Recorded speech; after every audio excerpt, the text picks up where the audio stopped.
It's happened again, folks. I've come down here. I'm living in Adelaide now, on Ghana country, beautiful place, and I've heard that he is legend of playing this amazing band from North Carolina. And I've rocked in, and I look at the timesheet, and I see just before he is legend, Hammers. This has happened to me twice now. My night's ruined before it's even started. If I'm done wrong by you, I'll stand by what I've done.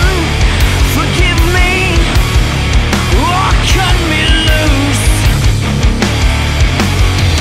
I've drawn my line in sand, I've given you my terms. The secret's out, the whole world knows. Our Trojan horse has passed the city gates.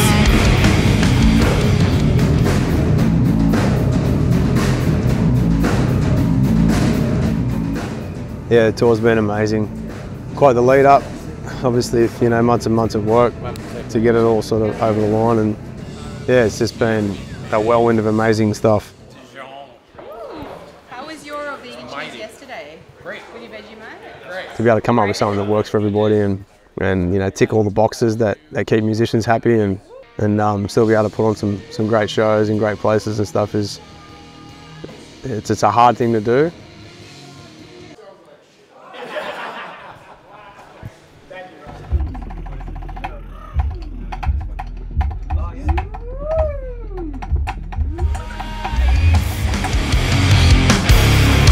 You're beneath me, and that's where you'll stay.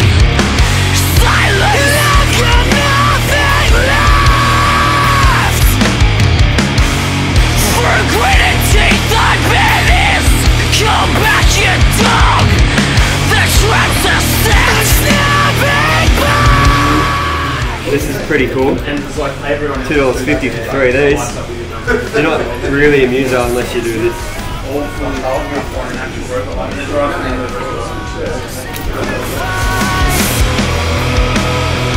This is my offering. You are my sacrifice. I see you leaving.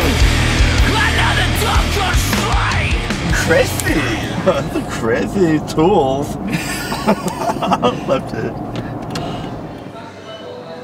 It's hard for Australian bands touring their own country as it is. We sort of have to divide it up into capital city tours and then regional tours, and generally you got to do them sporadically because Australian audiences are pretty fucking relaxed. Australia is a small populated large place, and it involves a lot of travel and a lot of logistical fucking nightmares to make it sort of work. So I'm excited about this cream here. Yeah. Show us how you're gonna eat it.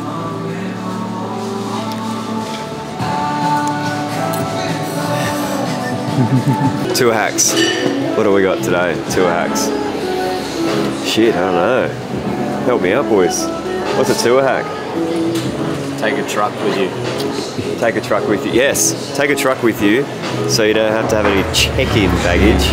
It's all carry on. Some poor bastard to drive it. Yeah. 10 miles high, standing on the edge. Team and I. We are at Crowbar in Sydney, formerly known as the Bald-Faced Stag. Pumped. Looked great down there, good sized room. Except for the fucking stairs. Who do you think invented the stair? It was a manual stairwell. 1846 was it, Rick? I think it's a bit earlier than that, 1742. Yeah. Great bloke. Small legs.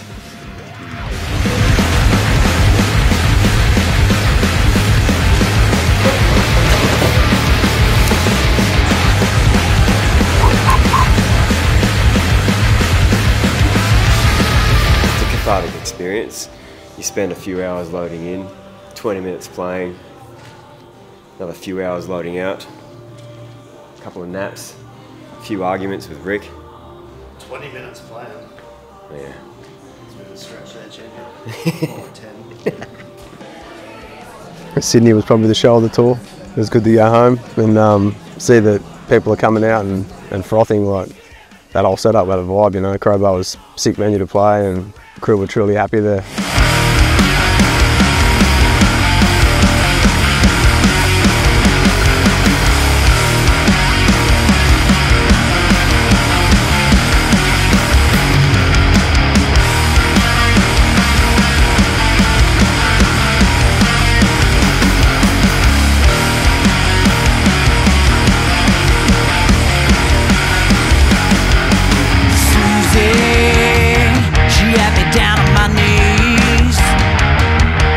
Just like every other man she spent time with and chose to please.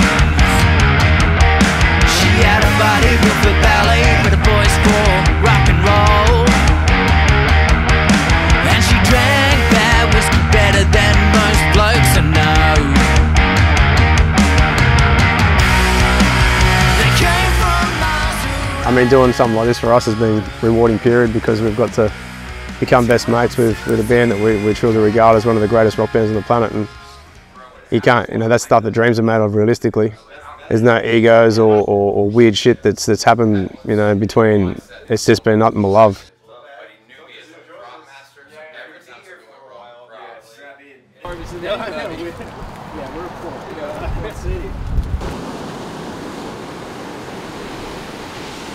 Mate, we're at Cottesloe Beach, about to get into the Indian Ocean. It's going to be cold as a witch's tit, and obviously Stone's already out there because he's a machine, and I'm just going to gingerly walk in and probably squeal a little when the water touches me nuts.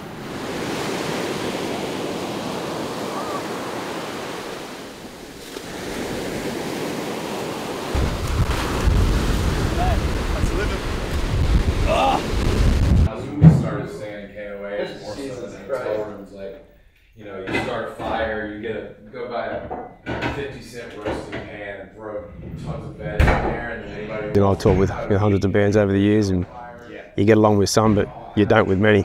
So it's just one of those things, and we're all a real bunch. And those boys are a real bunch. This is a top rump, Kana cut. A bit of scoring, a bit of salt, a bit of a rub. Throw some cloves of garlic underneath it. Stick it in the oven, slow cook, have a grill on top, cut it up and get it to you. This is a fine tequila supplied by my man right here to facilitate the party. We love it. I mean, there's a handful of like truly great bands on the planet, and he's legend. And Adam Tambu's the guitarist, from guitarist and songwriter to guitarist and songwriter. The guy is like truly one of the most underrated and one of the greatest rock and roll songwriters on this fucking globe. The tattoo would be like a hammer with bat's wings. Yeah. Is that a flying penis?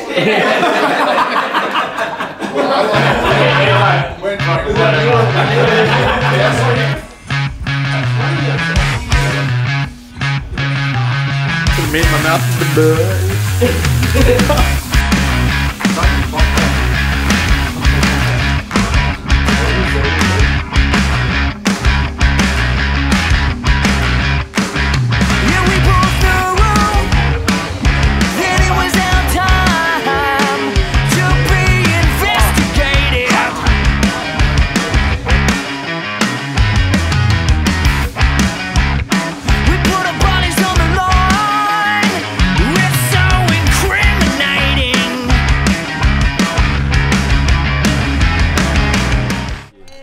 Chicken. Good to see you here, Chicken. Yeah, mad respect for pulling it off, man. You too, bro. All the effort and work. Thank you very much. I'm even proud of myself because there's a lot in there, and I could have fucked up heaps of shit, and I was worried about the whole time. So it's pretty. It's cool. It's a good thing. He is legendary, truly an amazing band. So, you know, with obviously the help of my team, thank you, Rick, thank you, Tiana, thank you, Yogi. Yeah, with the help of my team, we've been able to bring these guys out and show more people how fantastic they truly are. Good shit. Yeah. It'd be something to talk about for a while. Yeah.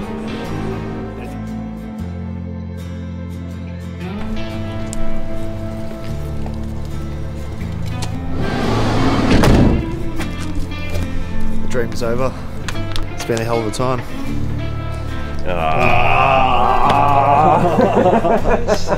It's a bit bittersweet. I am genuinely sad. I think I mentioned this after Blacken, the tour come downs get a bit longer when you get a bit older, and having spent this much time with one of your favourite bands in the entire world and realising they're legends, not just their name, it's hard. You know, you don't want it to end, but you also want to go home. Hot shower and a wank. It's a staple, isn't it? I don't know what happens.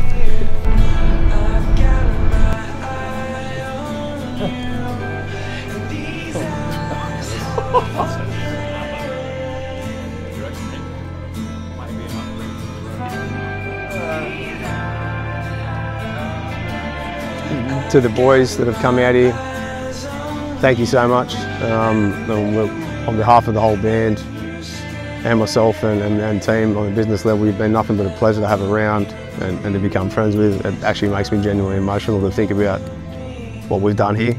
Like it's truly special. I don't want to leave. I don't want to leave.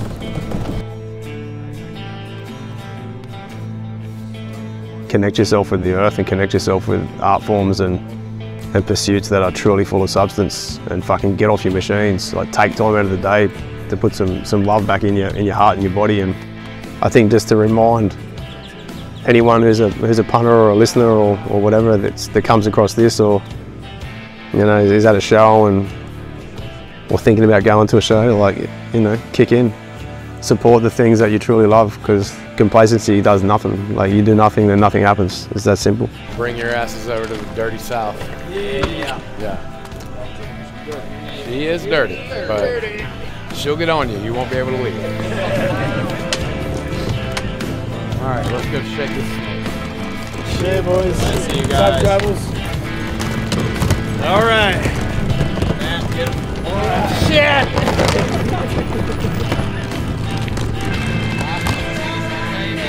That's something in my eye. That was epic. Oh man, a bit overwhelmed. Super sad. Super sad. But like, stoked too. Like super stoked to make such a tight connection with a band that you can only dream of touring with, you know?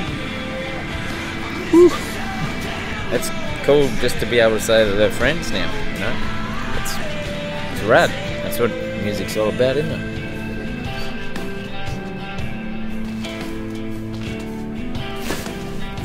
I'm not young anymore. I'm like 3 years off 50. And sometimes I gotta pinch myself when I think about, like, I've played over 2,000 shows or something in my lifetime from the age of 14. You know, getting escorted in and out of pubs because I was too young to be there, and I still love it. Like I still vibe the process. You know, it's a, no matter how much hard work it is, like I've obviously got to treat my body and my mind different to how I used to, because I don't get away with the same things, but we're definitely we're kicking on like we used to. It's good.